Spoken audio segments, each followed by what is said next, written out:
Good morning, 7th graders.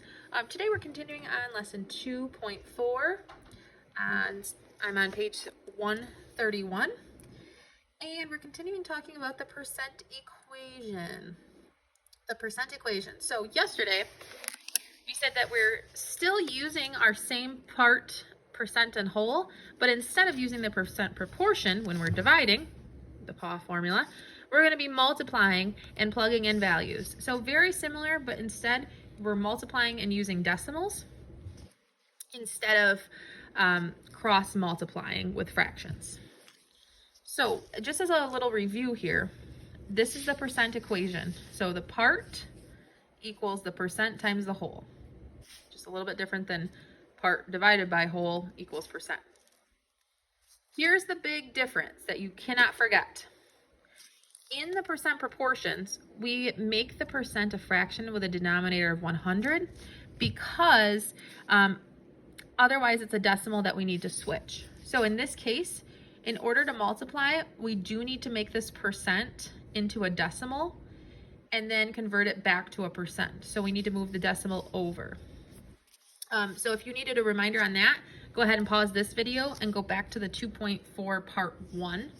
Otherwise, we're going to move on. So the last video, we were finding the part. So today, let's look at example 2. I'm going to zoom in just a little bit so we can see. Example 2 says 21 is what percent of 40? Well, our formula, our equation is A equals P times W. 21 is what percent of 40? Well, whenever I have the word of followed by a number, I know that that is going to be the whole. All right. And what percent? Well, it doesn't give me a number for a percent, so that percent right there, I'm going to find that. That is the P. And that leaves me with 21 with the A. So now I'm just going to plug each of those in, just like that. So my A is 21.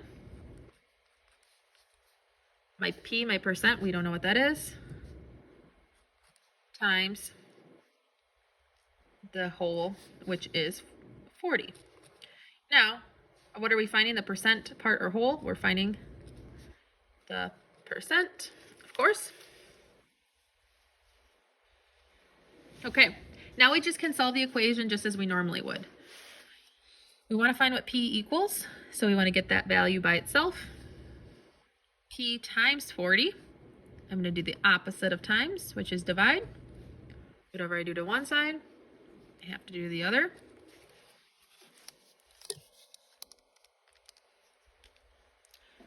Divided by 40. Okay, so here's where we're going to pause. 5 equals P. Okay, 0.525 equals P. So what that means is that is in decimal form. Now, we need to change this decimal back to a percent because it's not 0.525%. That's not the correct answer. That would not make sense. 21 is not 0.5% of 40. That's just crazy. It's almost 50%. Right, or about 50%. So what we need to do is we need to move this decimal over 2 spots.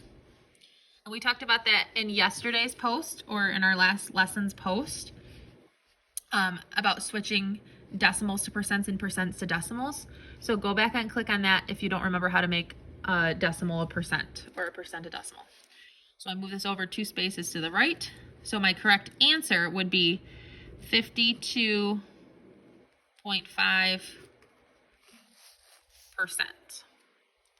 21 is what percent of 40?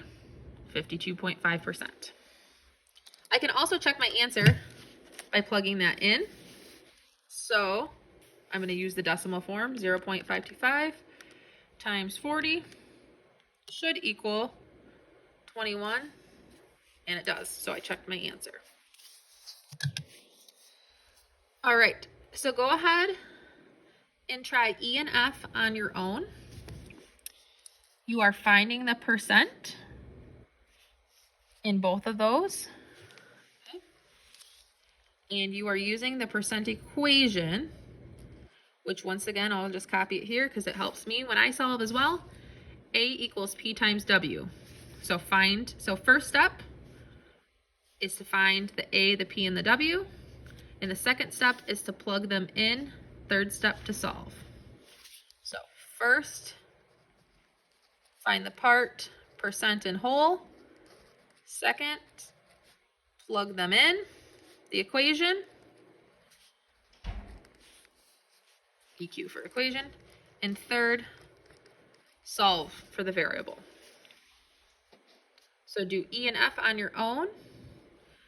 When you are done, raise your hand so I can check your work and give you some practice problems. Good luck, 7th grade.